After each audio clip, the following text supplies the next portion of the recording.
आजच डाउनलोड करा आणि तुमच्या आवडत्या मालिकांचा आनंद लुटा।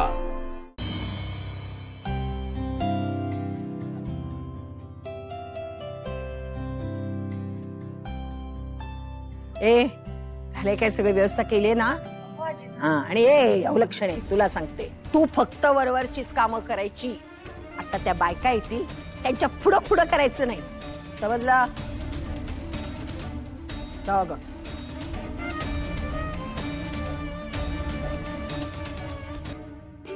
येऊ का? अगो बया बया बया, हे काय विचारणं झालं होय ग? येऊ का म्हणून काय? आजचा सगळा कार्यक्रम कसा खास तुमच्यासाठी आहे। चला या या बसा, या या इकडं।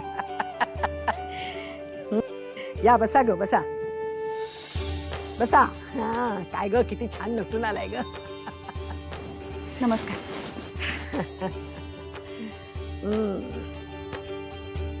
गाडे पाटलांच्या घरची जन्माष्टमी म्हणजे एकदम जंगीच कार्यक्रम ना? अहो म्हणजे काय, गाडे पाटलांचा सगळा कारभारच कसा एकदम जंगी असतो।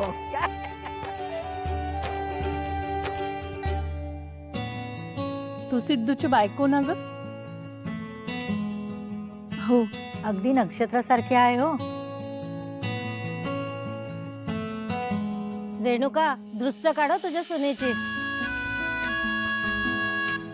अरे काय विलांबरी रेणुका, भात काय उभा राहिलाय? काय आले, चहा पाण्याचं बघा जाऊ जरा। हो आजी, चल ग, ये ग।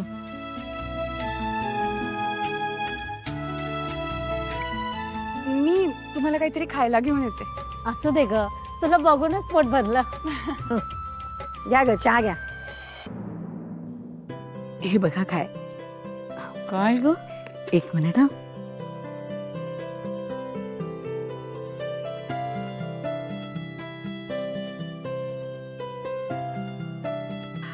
अगो बाई, बालकृष्ण किती सुंदर मूर्ती आहे, खूपच रेखीव आहे। कुठून आणलीस? आपल्याकडे होती का? आपला बाळकृष्ण घेऊन आला, म्हणजे व्यंकी घेऊन आला। तो मला म्हणाला की आई, मागच्या वर्षी तू म्हणाली होतीस ना तुला जन्माष्टमीचा उत्सव घरात साजरा करायचा आहे, चांदीचा बाळकृष्ण हवाय।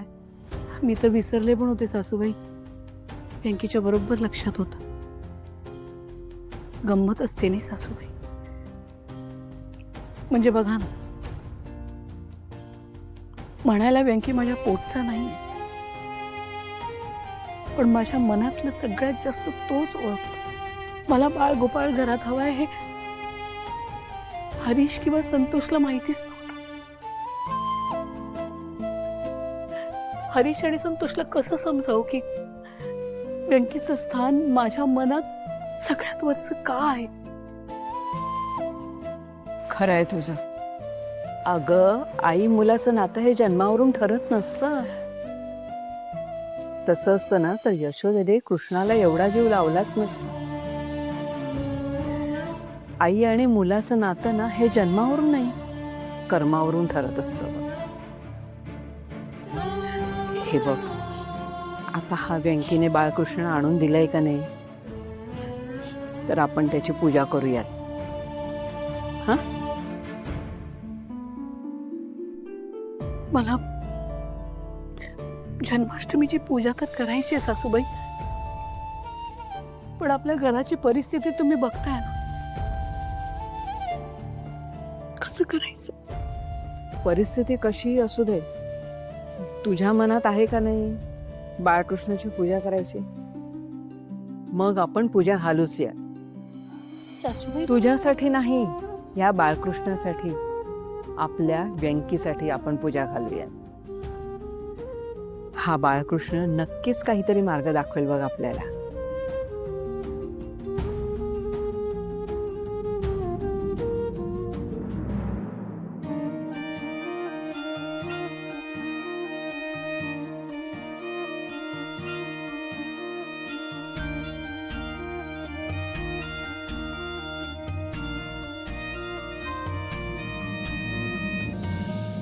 अगं काय चाललंय काय तुझं?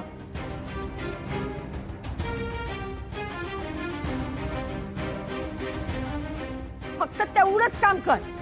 उगाच इकडे तिकडे कशालाही हात लावलेला मला चालणार नाही, समजलं?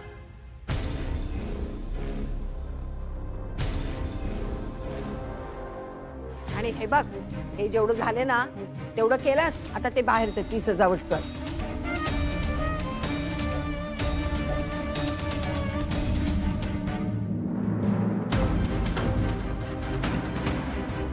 हे बघ, उगाच कुणीही बाहेरचं येऊन आमच्या देवाला हात लावलेला मला चालणार नाही, समजलं? अगं काय चाललंय तुझं? किती वेळ लावतीयस? एवढ्याशा कामाला तर 10 तास लावणार आहेस काय? हो बघ.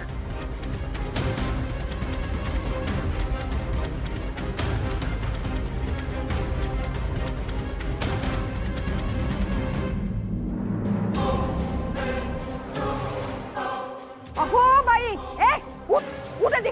तू आधी उठ. का काय झालं आजी?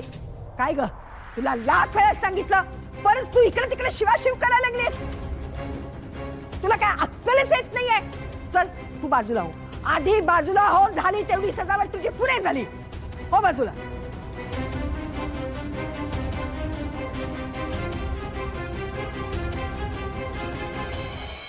आजी, अहो तुम्ही का सारखं तिला घालून पाडून बोलताय? किती सुंदर सजावट केली हो तिने. आणि आता तुम्हीच मला सांगा, सजावट करताना जर का तिचा हात देवाच्या फुलांना, देवाच्या वस्त्राला किंवा तामणाला लागला तर त्यात वाईट काय आहे? आता तू मला अक्कल शिकवणार आहेस? आ? जाऊ दे ना भावनाताई, नको लक्ष देऊ.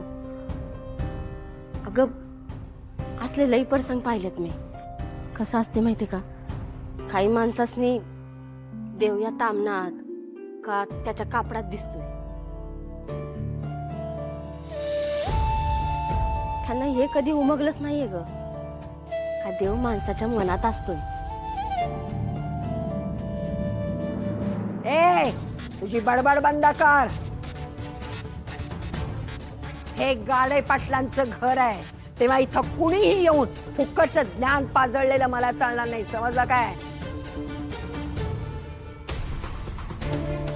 आधी आहे मोठे. नशीब नाही म्हणजे फुटकच का असं ना, पण तुम्हाला हे तर कळलं का थोडं बहुत ज्ञान आहे माझ्याकडं. ही तुझी हिम्मत, किती बोलतेस ग? हो आजी, आमची कुठली आली एवढी टाप तुम्हाला हिंमत दाखवायची? नाही म्हणजे आम्ही आपली अशी साधी फुलं ऐकणारी माणसं नाही, बरोबर आहे ते. पण काय हो आजी, नाही म्हणजे तुमच्या देवासनी आमचा स्पर्श चालत नाही, बरोबर आहे ते. पण मला एक कळत नाही आजी, आम्ही आणलेली फुलं किंवा आम्ही केलेली सजावट ती तुमच्या देवाला कशी काय चालत असेल?